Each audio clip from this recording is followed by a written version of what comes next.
we were just talking about the chat feature. Again, I want to do a shout out and a thank you to Audrey Lodato and Angela Rivetto of Best Friends Animal Society for helping put this panel together.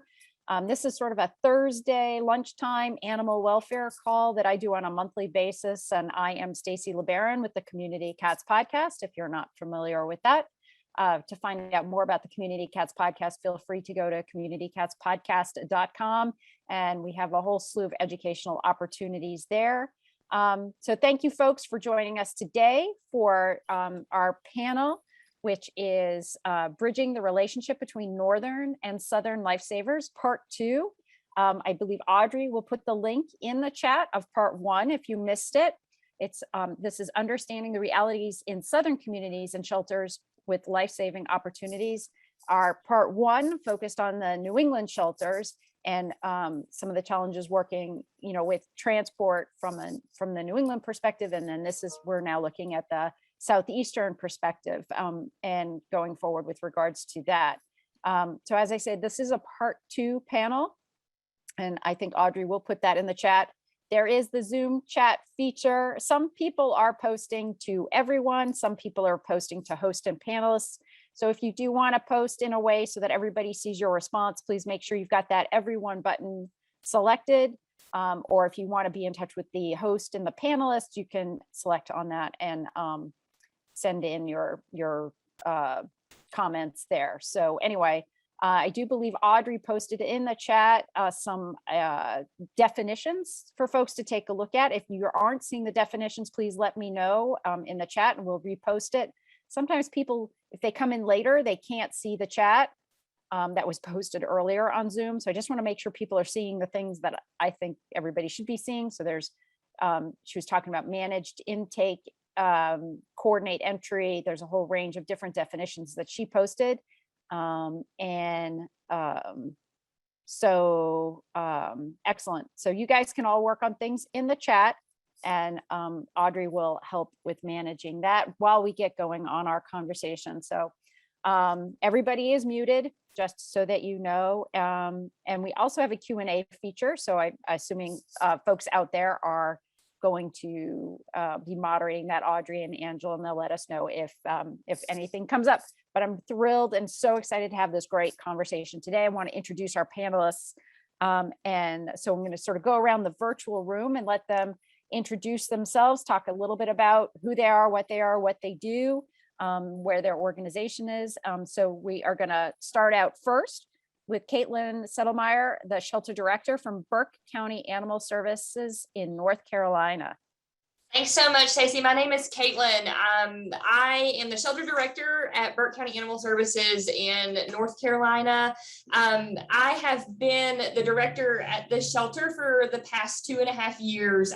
This shelter was very recently, over 2.5 years ago, a very high kill shelter. They brought in new staff, we brought in a whole new team, and we've really been trying to work hard to increase our life-saving outcomes and increase our live release rate. And we've done really well over the last 2 years. And I'm really happy that we're having this conversation, because transport, as we've been getting started trying to implement these positive programs to turn our community around. Transport's been a big outlet for us to be able to relieve some of that pressure so we can focus back on those programs within our community. Our shelter is very small. It was built in the 1970s. We have 16 dog kennels and 24 cat cages. And we have a population within Burke County of about 90,000 people. And we take in an average of 2,200 animals a year. We currently have 4 staff members that work within our shelter. So that is a lot of animals that we take care of, and not a lot of people to help us out. We also have recently in the last year taken on animal control as well. So that is very new to our department. And we are looking to, create educational opportunities within our community. That's all I have. That's all you got. Just that. That's great. Excellent. All right. We're going to go around the room to Alexis Pugh, Shelter Director of Memphis Animal Care and Control out of Tennessee. Yes, thank you for having me today. As Stacey said, I'm Alexis Pugh. I'm the Director of Memphis Animal Services here in Memphis, Tennessee. We are a city of about 650,000 people with a poverty rate above 25%. So if you figure that math out, oh, I think Angela's going to share. Look, there's one of my awesome staff members. So that's Ivan with Mr. Russell, a staff favorite who just went to rescue. But yeah, 651,000, poverty rate of 25%. I put 2019 shelter intake because obviously 2020 being a significant anomaly for all of us. But that was a pretty normal range for us, about 8,200 dogs and 2,800 cats. Prior to COVID, we were doing community cat diversion and doing TNR in the community. Our laws allowed for that, which is fantastic. So really our pain point, we haven't euthanized a healthy cat in over 5 years. You know, small breed dogs, puppies are safe. Our pain point with that 8,200 dog intake is large breed adult dogs, about 50% of them coming in heartworm positive, which is obviously something that I'm sure you folks in the North have heard and seen from our Southern shelters, that heartworm positive status is a pretty predominant thing in our shelters. One change we've made since COVID that I'm really proud of is we've put a big emphasis on the creation of something called a pet resource center, which is where we have 2 full-time staff members, and we're actually adding a part-time one here soon to provide proactive preventative resources to anyone in the community who needs it to prevent shelter intake. So that can be anything from medical care, spay, neuter, dog houses, temporary boarding. We'll pay your pet deposit. We offer free behavioral consults, rehoming support, whatever we can do to keep a pet out of the shelter. And so we've been pretty proud as we look at our 2021 numbers to see that while our intake has stayed lower than those 19 levels that I just showed you, we've actually helped more pets when you add in the number of pets served through our pet resource center. So we are making a big focus on the idea of community supported sheltering, which I saw Audrey put a definition for in the chat. Community supported sheltering here in the South, knowing the systemic challenges that contribute to neglect, that contribute to people being unable to provide adequate care for their pets, is a real thing in a community of 650,000 with a 25% poverty rate. So we have put a huge shift on that here in Memphis, and we're starting to see the impact. We're still really full. We're still really full all day, but we're just not full enough to euthanize for space. And that is the critical thing that we're all trying to do. So look forward to this conversation and seeing more about how we can connect with Northern partners to maximize impact for animals around the country. Excellent. Colleen Yarborough is with the Citrus County Animal Services in Florida. Hey all, I'm Colleen Yarborough, the director of Citrus County Animal Services. We are more of a rural shelter. Our population as far as 2019 was 147, just over 147,000 people. We also have a poverty rate of 15.7.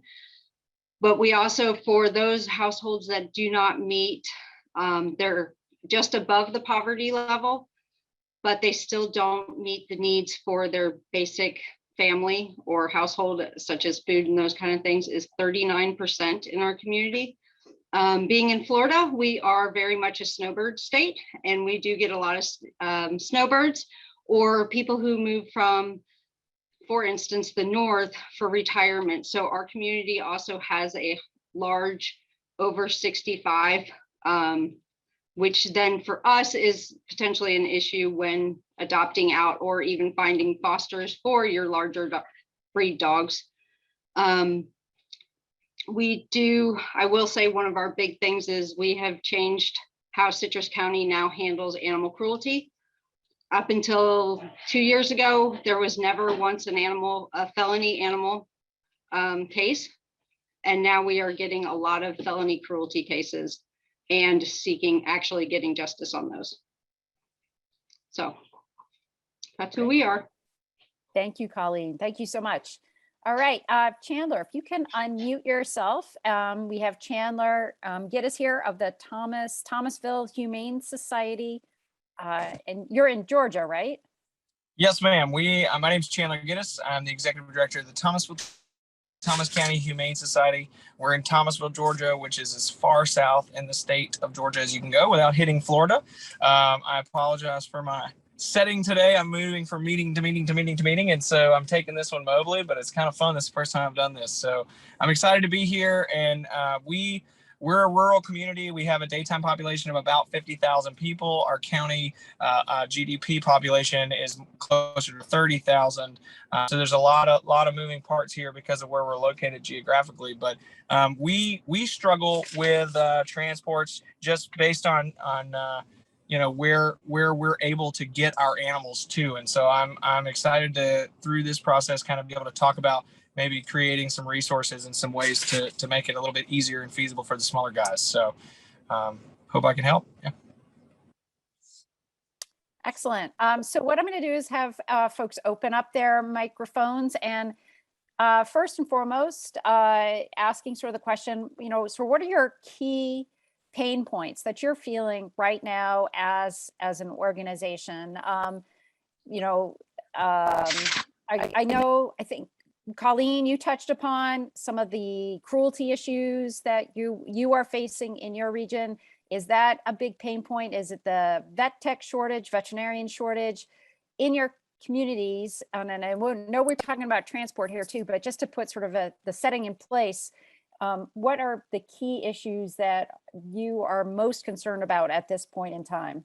So I can touch on, just since January, we've had over 173 animals come through for felony animal cruelty. Everything from the smaller one dog situation to, we had two larger ones. One was 84 animals, and that was the whole zoo. That wasn't just dogs and cats. It also included exotic birds, farm animals, everybody. On top of that, we also had a cruelty case of 47 animals, 43 of which are behaviorally challenged large breed dogs. And then with everybody knows the law that you have your 30 days for your custody case. And if you're lucky, they signed them over on scene. We do not always get that lucky that they signed them over at scene. So one of our cases has been with us for 10 months now, which then hinders your actual space, because we only have 68 dog kennels. We had to modify, because of our cruelty cases and just also influx, we had to move our cats out of their cattery into our break room and build temporary dog housing magnum kennels in our cattery to add space. We have a climate controlled storage building that is normally used obviously for storage. And we had to move all of our storage to a different county facility so we could actually build more temporary kennels. And that is all primarily due to our cruelty cases. So that's where we struggle, is when we get hit with a large cruelty case and trying to move out our available population. Again, because we try not to use transport or transfers unless we actually need to, because we know every shelter is feeling the burden right now. So but it's hard for us to move everybody to foster, because we have us doing a foster program for dogs is very difficult and very challenging with our population. Even though we provide everything from medical to all the resources, it's still very challenging to find people who can take the big dogs and potentially goofballs that everybody has. So that's where our struggle is. In this group, Colleen, I believe you said you don't do transport that much. Does everybody else do some form of transport? Put your hand up if you do transport out. Okay, so Chandler also doesn't do much transport either. Oops, we just lost him. Alexis, do you want to maybe touch upon some of your challenges and maybe highlight some of the challenges that you see working with transport partners, or challenges or successes? Sure. So the challenge that we face here is simply an influx of animals that have kind of gone through the process of us trying to see if we can reunite in the field, if we can, divert from shelter intake. But there's just still some that need to come in, whether, they were abandoned due to someone not necessarily even being evicted, but, we find a lot of people don't know what their legal rights are when it comes to eviction. And so they've been threatened by a landlord that they have to get rid of their dog, or, and they leave their dog behind, or they seek our assistance for that. So obviously a big focus for us is reunification in the field, having our officers go door to door with a stray dog saying, do you recognize this dog? Where does it live? We've put a big emphasis on trying to get microchipping more broadly accessible. I did a big event last weekend and got about 400 dogs microchipped over a 2-day period. So it's really that piece of increasing return to owner and reducing free roaming dog population. We just had a really interesting study done. It was the same methodology used in San Antonio about free roaming dog populations. And we had the University of Memphis do it, and they were able to determine with like 95% certainty using this scientific methodology that of the free roaming dogs in our community, at least 4 out of 5 are owned pets. 4 out of 5 that are running free actually have a home to go back to. And it's about connecting those dots with those people. And so what that does, because we have, low adherence to microchipping and low adherence to tag wearing and things like that we're trying to build up, we just are finding ourselves continuing to get these adult dogs in, that's moving us beyond capacity. And of course that affects your vet clinic's ability to help medical cases, because they're just dealing with so many animals coming in, from an enrichment perspective. And we've had staffing shortages with kennel techs, like so many people around the country. So we don't have enough people. Every kennel's full in the building. And so transport has been, quite frankly, the difference maker between us having to euthanize animals for space and not. And we teeter close. And it's been, we have some great transport partners, but we've actually had transports canceled that has put us into a tailspin, because we know some receiving shelters have had trouble moving pets out as well in recent months. So that's been a huge issue for us. We recognize and accept that, a transport is not going to take an entire truckload of, dog reactive bully breeds that are heartworm positive that have a medical issue, and that a mix is critical. But more opportunities to send a mix of pets to other places would be huge for us. Because the thing for us is this, and I know, I'm sure people get sick of hearing about transport, but for us, transport gives us just that cushion we need to devote more of our time, energy, and resources to these proactive preventative programs so that we can stop the upstream cycle. But right now, with being short-staffed and having so many animals, it's hard to even devote the time and the resources to that, because everybody's so busy in that reactive mode. So we look at transport as a way to give us some breathing room and a capacity break so that we can put efforts into stopping this cycle on the front end instead of simply being in this never-ending hamster wheel reactivity process. We know that just picking up stray animals and putting them in the shelter doesn't work. 80 years of this have proven it doesn't work. And so we just need some space and breathing room to start doing that hard proactive work of elevating our communities that have been marginalized to get everyone to a place of quality pet ownership, reduce free roaming dogs, and then hopefully we'll stop seeing the influx. But we can't do it without transports. We rely on our transport partners and would love to have more so that we can continue that important proactive work. Caitlin, what are your thoughts based on the program that you run? And maybe if you can share, what's the volume of transports that you do on an annual basis, just so we get a sense of the scale or the percentage also, is it 50% of your population ends up in being transport, or, just trying to find out sort of what the depth of transport is within your organization too. Yeah, absolutely. So I think Alexis said that beautifully. We're still, like I said, still building our program. So that transport option does alleviate that pressure so we can focus on that front end. So for our organization, we kind of have a unique setup in yes, we want to help our community animals, but we also don't want to send an empty bus up to New York or wherever we're going. So if we have spots to fill, we reach out to our other rescue or our other groups locally, other municipal shelters who maybe have the euthanize for space. So for our shelter, we send about, let me look at this. Okay. We send about 34% of our cats and dogs on transport. And we also pull from outside organizations too, and we will fill that van. We never send an empty spot if we can get through it. So that's the majority. Well, that's not the majority. That's a lot of where our live outcomes go, is to these outsourced rescue groups. Of course, we do have local organizations that will take animals from us, but they're just as inundated as we are as well. So they're trying to help their own communities.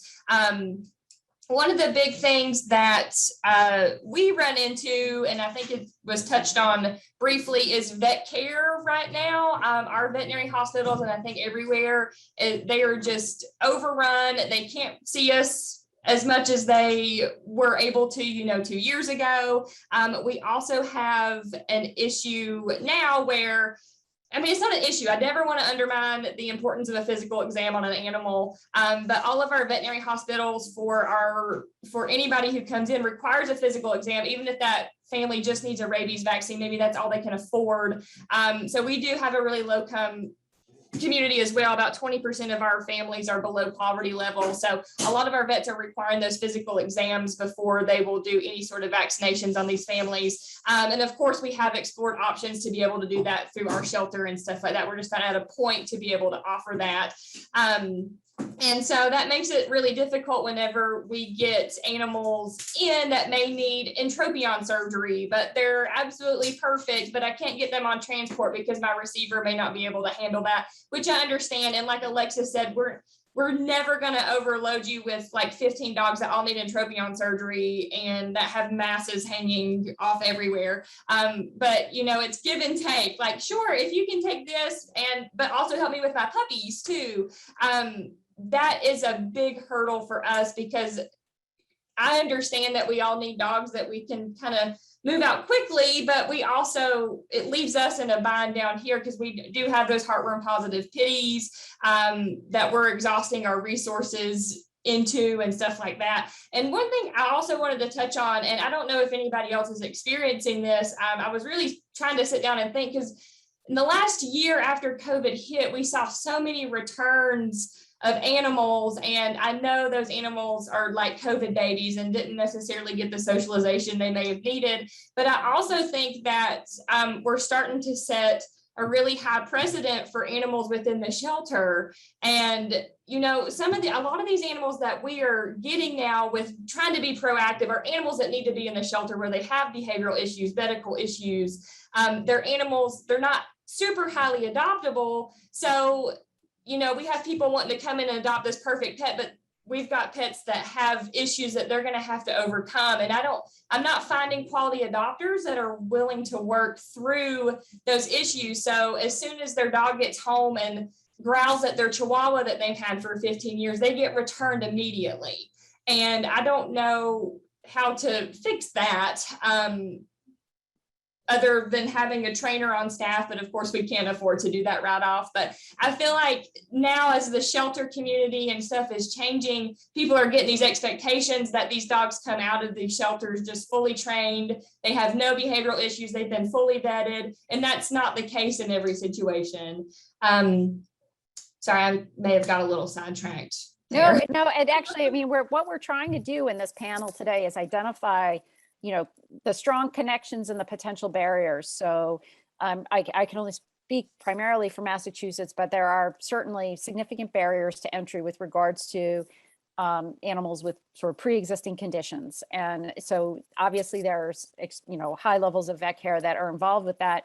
So it's not only just like the cost of the transport, the cost of the organizing, the cost of the behavioral issues, all those costs, but then there's the actual, legal barrier to being able to bring them into the state not yet treated. So then, is there some sort of a financial bridge, that helps with funding these situations. And then we don't have the vets that have the time to be able to do the work. So, I'm just identifying probably, 3 to 5 barriers where in the past it might have been more of just like, I've got to get the dog or the cat from point A to point B. Now there's more factors in play. And so, because even in New England, the challenge is how to afford the care for the eye surgery for the, 12-year-old Chihuahua with the bad eyes or whatever. It's still the same. Those are the same questions and issues that we're faced with. So, maybe there is an outside party that comes into play to help bridge that gap, whether it's something like a waggle.org or something like that, that helps sort of, fund that need to be able to move the animal to the next stage. I don't know, but we just are here to identify some of those key points. Chandler, what are your thoughts with regards to transport in this conversation? I understand you don't necessarily do a lot of transports, but you probably have a lot of experience around it from different areas and different experiences where you've been at different organizations too. Yeah. I worked in an organization in the Northeast, and we received plane loads of transports every single day, 3 and 4 times a week, and it was a critical part of our operation, logistics, and that ever changing inventory and the never ending need from mostly southern states and different areas of the country. I think transports are important and a good tool to use. I was just looking at some data while I was listening to the other 2 people talk, and because I don't want to paint the picture that we don't use transports. We do use transports as a means for placements, but it is about the 4th option on the list that we try to work through. And over the since 2019, we were at about 28% of our placements was transports. And then 2020, we were closer to about 16%. And then in 2021, we're only marking at 11% of our placements so far this year have been transports. So we are still using them, but I think for where I'm at now, and maybe specifically for large or for smaller shelters that have more of a rural dependence or a local dependence than a larger shelter that has a wider range to pull from resources, we kind of transitioned our mentality of trying to put more animals back into our community, and that has worked for us. We've tried to recraft some of the marketing and some of the messaging as to why it's important to put sterilized animals back where they came from and not move them across the state lines. So I don't know. I'm like scared to answer these questions to this panel because I'm the black sheep at the end that doesn't use transports a lot, and I don't want to say something wrong. It is a critical part of a successful shelter to have some functionality, but it cannot. I feel like we as an industry get into this crutch where the Northeast is forever going to need more dogs than we have or need down here, and so that's just our solution. And it's extremely costly to get animals to the Northeast, and it's extremely time intensive and labor intensive to make that happen, especially for a rural or small staff shelter. I know, Caitlin, we talked about it or touched on that point in the last class is that, if I'm gone for transports, that's like a third of my staff gone for transports. And if I take one person to help me air dogs mid travel, then we're down, 50%. And so logistically, it becomes more of a burden for my staff than it is a solution. And so it's kind of changed my perspective in it. And I don't know, transport partners, relationships, really that answer for me is that's who rescues are to municipal shelters and private shelters as a whole, or who they should be, in my opinion. You've got to have a relationship, and you've got to have that group of people, those groups of organizations that you can call and pick up at the phone and say, hey, we've got this dog that we've tried everything for and nothing else is working, and we really need you to come through for us because we don't want to result in a non-live outcome. And they have different resources and different tools that they can use in their tool belt, and that may have a better success. So I don't know if I really answered that question, but I hope that I offered some insight to just a kind of a different perspective on it. But yeah, no, I think I think it's great because I think it's really helpful for those of us up in the Northeast. We're sort of trying to figure out how do we help, how do we understand. Everybody's at a different sort of life stage place within their organization too, so it may fall more on one-to-one relationships. and, you know, how to best address the different pressures that are within the other organizations. I mean, I think Colleen had said they don't really, you know, they don't do transports, and transports is a loaded word because you can do transport within your state as well as transport, you know, to the north. But for the sake of this panel, we're talking about long distance transport. One question we have out from the out in the audience. I'm wondering if anybody has any thoughts or ideas around this. As most transports and rescues want their heartworm positive dogs post-treatment. The organization can't afford the $250 plus treatments for 80 plus dogs.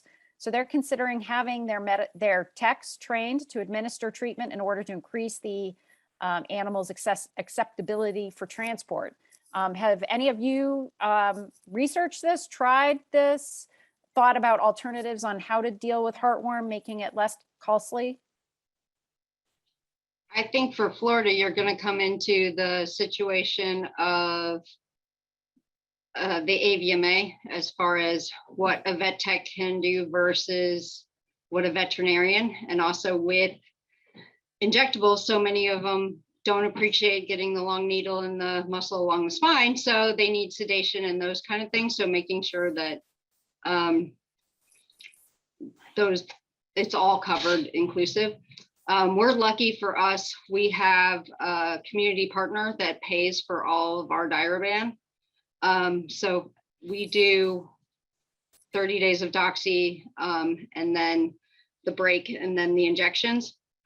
So we're lucky in that sense that it doesn't cost us anything other than time, essentially. And we'll do a foster to adopt, or even if a rescue were to pull a heartworm positive dog, we still offer it for the rescue as well. So that would be interesting to see what state laws affect that idea. Anybody else? Alexis? Yeah, I'd say we in one of the places that I worked for previously, we had certain rescue partners or transport partners that really had strong feelings in regards to heartworm treatment and the methodology behind that treatment, because there are a few different ways to treat heartworms effectively.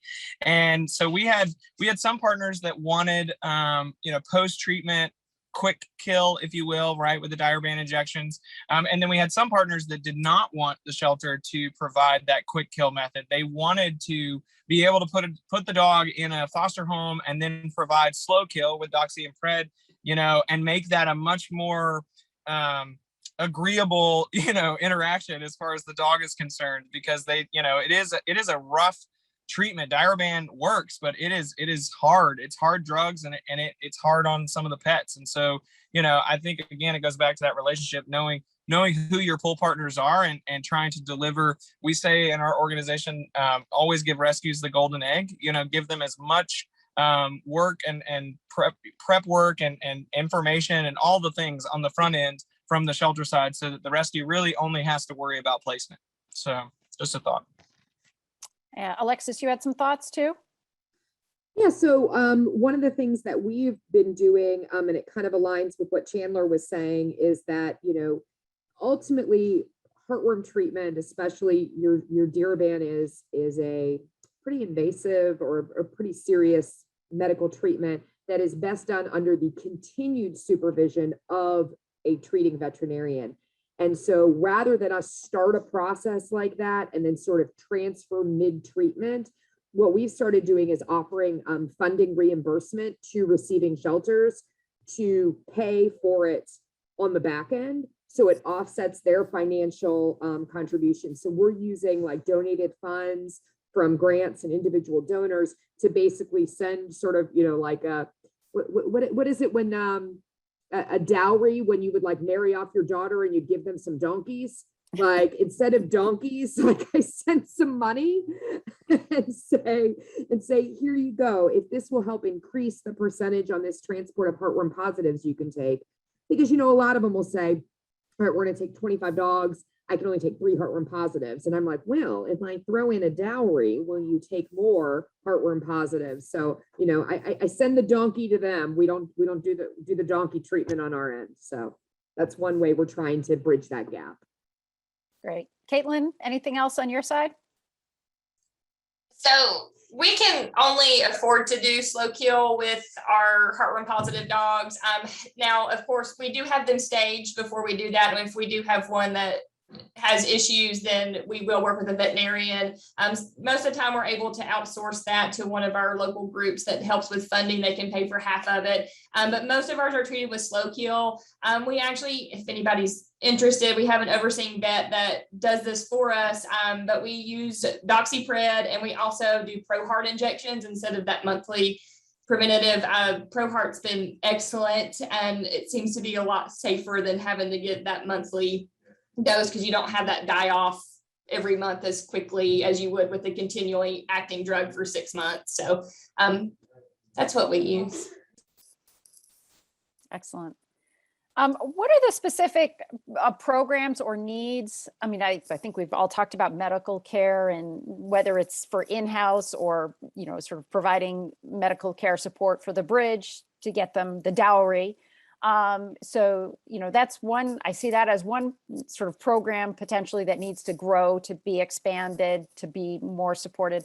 Are there other programs or ideas that you would want to have to help facilitate relieving the pressures, either on the transport side or something that the, you know, northeastern shelters can do to help on the, you know, on your southern programs? Are there any connections, mentoring, best practices, networking? What other thoughts do you think that we can do to help sort of maybe bridge our geography a little bit here? Chandler's got his hand up.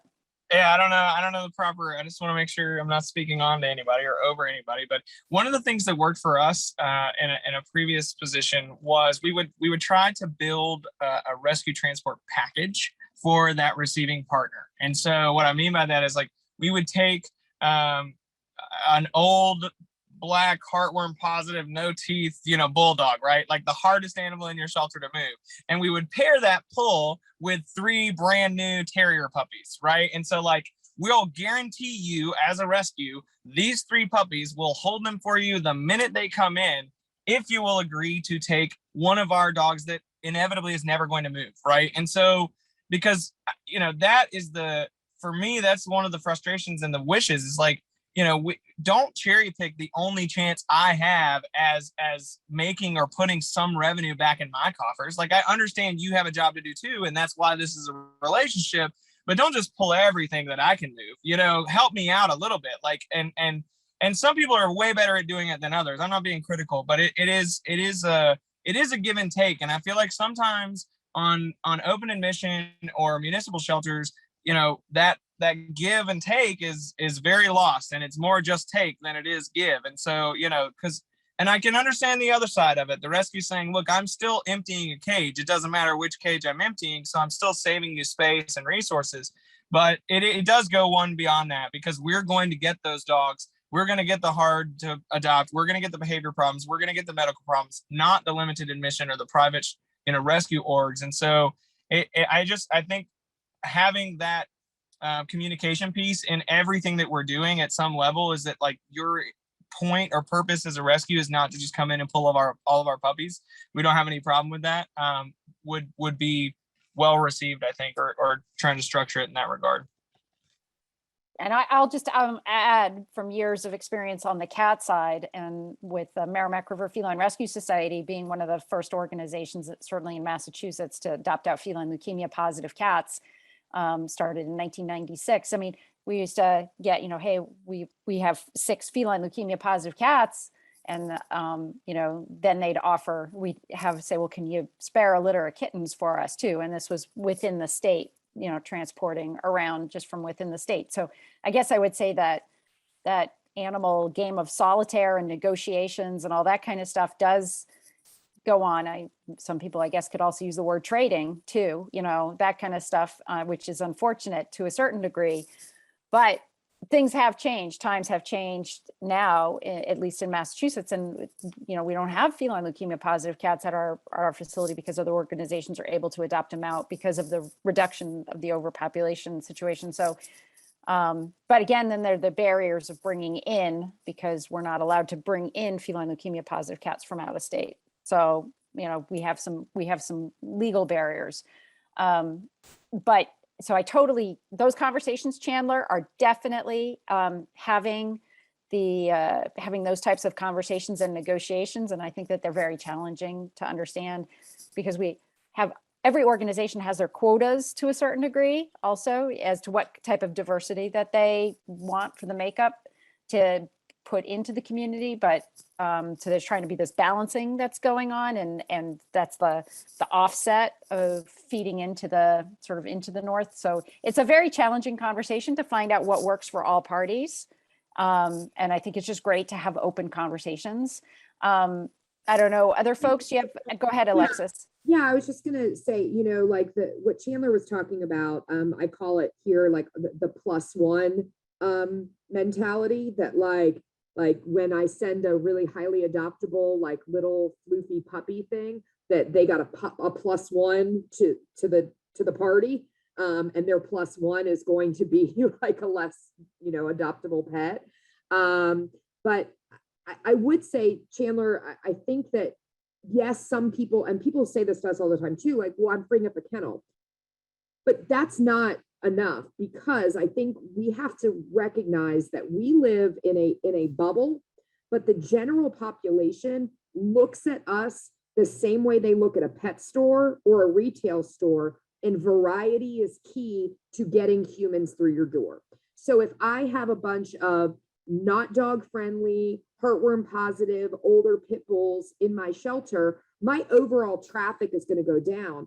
And now we've lost an opportunity where, yes, somebody may have come in for that puppy and that puppy already got adopted, but I have them as a captive audience. And now I can set my awesome team on the mission of saying, well, what was it about that dog that interested you? Well, why don't I show you this dog? You lose the foot traffic. And as we all know, just general exposure and foot traffic is key. And having variety, just like you're not going to go to a store that has only green t-shirts. You're going to go to a store that has all the colored t-shirts, right? People as consumers, and we are a consumer-driven industry, as much as we want to say adopt, don't shop, people are shopping. We are a consumer-driven industry, and we have to think about what our inventory looks like, and making sure we're not removing all adoptable pets from our community, because then that drives our community to procure pets in other ways that we don't want to, thus perpetuating the cycle. So I just wanted to reiterate everything Chandler said, that the +1, the variety, the package deal thing is so important for our continued success, so that we can pull our weight for local adoptions. Yeah, thank you for that, Alexis. I hear that all the time with people walking through our kennel, is that, oh my God, all you have is bulldogs. Like, that's all you have is bulldogs. And I'm like, well, I'm in Southwest Georgia, man. That's there's a plenty of, I can pick bulldogs from trees around here. I feel like. And so it's just, you're exactly right. I say to my staff all the time, relevance equals revenue in every regard. And we have got to maintain that relevance in our community, or nothing else happens, nothing good or bad. Like, it's just, we're going to become obsolete because we're a consumer driven business, and we've got to get people through our doors. That's the hardest part of our jobs. And we can't do that with a room full of bulldogs. So yeah, I appreciate that. I was a little worried when I said that, because I can't see the recipients of the class except you four. And I'm like, oh, I hope there's not a lot of rescues out there that I, just ticked off. But I want to open the conversation and have that conversation, and hear from both sides. Well, no, honestly, what you're talking about are conversations that are happening in all other regional calls. It's very common for me to have this kind of a conversation on my Thursday calls that I have on a monthly basis up here with the groups in New England. So, this is not anything new. We do have a comment out here, and I'd love to wonder if any folks have any advice for this person. We have had an almost complete admin turnover. Our rescue transport coordinator is very green. A one-on-one mentorship on taking on and building our programs and connecting her to an organizational representative would be invaluable. Have you all worked with other organizations, or what recommendations would you give this person who's just starting out fresh? Is this a person at a sending organization or a receiving organization? My sense is it is a sending organization, but if they want to expand sending, they need to call Southern Pines in Hattiesburg, Mississippi, and talk to Ginny Sims. Go to Southern Pines. Southern Pines I believe they get out 80% of their intakes through transport. That is their entire key to life saving. Ginny's spoken at many conferences I've been at about their transport program. They have it down to a science, and I would consider them, just knowing them, to be the Ginny, Ginny Sims, and it is Southern Pines Animal Shelter in Hattiesburg, Mississippi. And to me, they exemplify the gold standard of how to run a successful large-scale transport program. So much so that like they have gone outside of their local community to expand intake to fill these because they have such robust transport partnerships. So that would be my recommendation. I've learned much from her. She's awesome. Great. And Alexis, I wanted to just ask you quickly too, not that you might have it now, but if you could email us or something, that study you referenced earlier that was done about the dogs and being, 4 out of 5 being owned. If there's any way we could access that, that would be excellent. Yeah, I just got it back. But I will tell you that San Antonio did it first. It was actually somebody from their board who was a PhD who led the, oh, look at that. Ginny Sims contact. I hope it's not her cell phone. Lisa, I hope you didn't put her cell phone in there. She's going to be like, what happened today? All these texts. No, but we replicated San Antonio, and San Antonio had the very similar results. And I believe Dallas did it too. So I'm just finalizing mine with my internal team, but I'd be happy to share it. But we literally took their scientific methodology because they also established an estimated scope of how big your free roaming dog population is. So just really great data that gave us kind of I wanted to know the scope of the problem, and what does that tell me is it tells me I have a human problem, not a stray dog problem. So I can make the case why I'm shifting so much of my time, energy, and resources into engaging with humans in our community. Right. But yes, I'll share it with you. If there are any organizations out there from the Northeast that have questions, it's the time to put them out there, where we have about 10 minutes left. For the organizations that are doing transport, whether I'll call it local, being close by, and then like, I guess, beyond, do you foresee your organizations doing long distance transport for over 5 years, 3 to 5 years, 1 to 2 years? And do you see doing sort of interstate transport like forever, or you even see that sort of retracting away? Are you asking us? Yes, I am. Oh, okay. I was like, I see transport being a means of live outcomes for us for the next 5 years. I would really not like for this. This is a Band-Aid to get us where I feel like we need to be. I don't feel like this is something that we could necessarily sustain, and we don't need to sustain it. It needs to be temporary, just to buy us that time so we can get our communities where they need to be. So I don't foresee large transports often for us over the next 5 years. We may have to do a year after that. If we get into situations, you never know what's going to happen. But yeah, not something that we want to sustain forever by any means.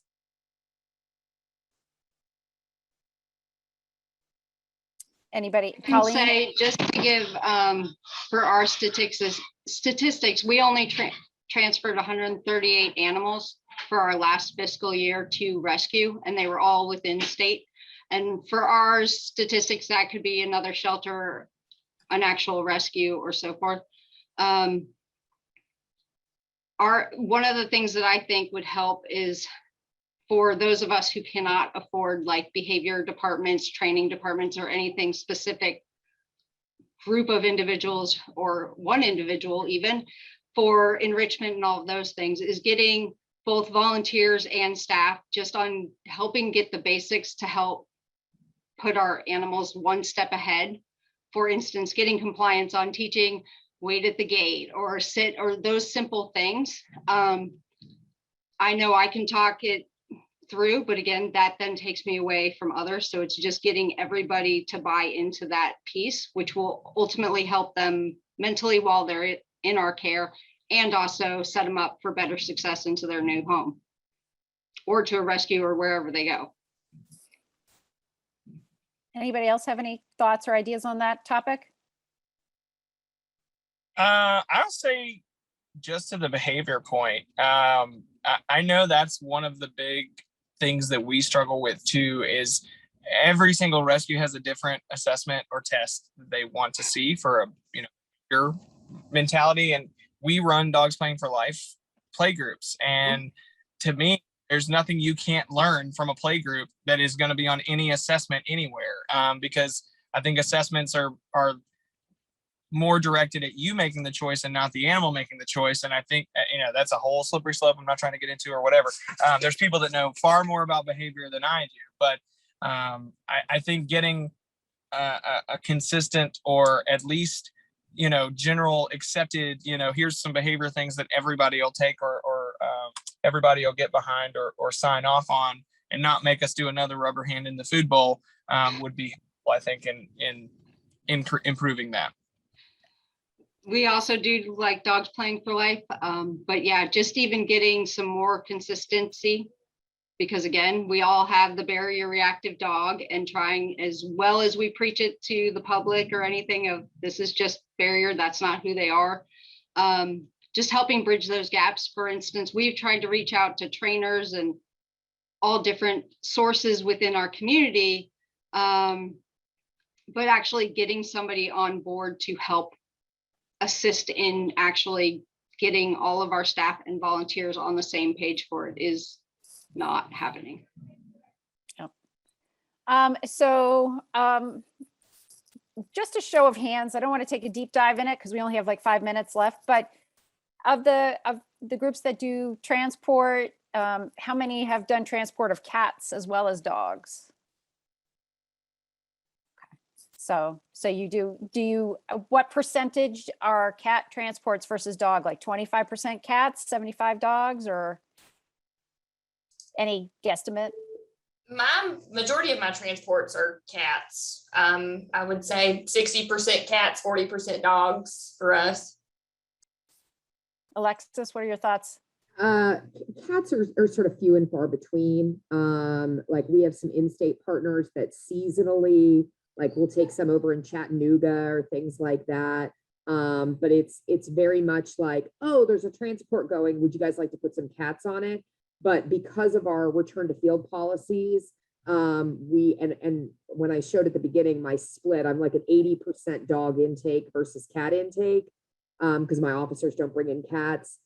It's just not the pressing need. And truthfully, our biggest cat intake need is bottle fosters, bottle kittens. And we've really built that program up. And that's not going to go on a transport anyway. So for me, it's dog, dog, dog. I need dogs on the bus. So I just want to cycle back. There are lots of comments coming out here now. Of course, with 3 minutes left, all the people decide to start asking things, which is the nature of the world. So Chandler, I'm going to ask you to kind of just, we were talking a little bit about how you were saying you could pull boxers off the trees, and the fact that what's getting transported up north may be more of the sort of challenging dogs or dogs with issues. So let me just read one from a northern organization, a comment, and just sort of reiterating some thoughts on this one. So this is from a northern organization who have as many dog medical cases, behavior cases, local pit bulls. They're about 1/3 of their local intake as they can handle, and whose community is not looking for more behavior project dogs. Is transport from the south over then? It seems like those are what the southern orgs are struggling with and no longer need help with the family-friendly, healthy dogs. So is that an accurate statement by a northern organization? I don't know that it's accurate. I think the biggest, and we talked about this in our kind of pre-planning. I'm really glad that this question came up, because I think the biggest difference between a northern shelter and a southern shelter is just accessibility and information. The north is 20 years ahead of the south, and that may be an exaggeration, but in regards to what responsible pet ownership looks like. And I think there's far more spay neuter options and resources available. There's far more And maybe I'm wrong, but I mean, that just seems to be my experience. There aren't a lot of unsterilized animals running around in the Northeast that I've seen or that I've heard about. And there are, every other house in my community has an unsterilized animal living at it. And if you try to have that conversation with them, you've got about a 30% chance of, and I have those conversations, you have about a 30% chance of convincing that person on the first go round that they need to sterilize that pet. And that's really just a cultural, change. There's no fault of that individual. It's just the difference in pet ownership is different. And so I think transports are going to continue to be a tool for the Southeast. And I guess my ask or ending to that response is, I guess the Northeast, the hope for the Northeast is that help us get to where you are, whether that be through legislation, whether that be through marketing, and Colleen spoke to this a lot in the planning meeting. What do you have up north that I don't have in the South?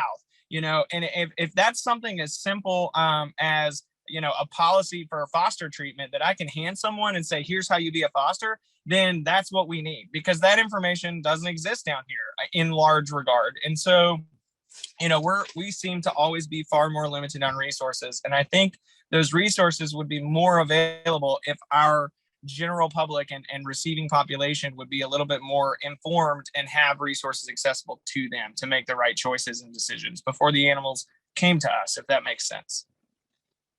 Great. And we are just at 1 o'clock. Anyone want to wrap up with any final comments, or are we happy with Chandler's wrap up right there?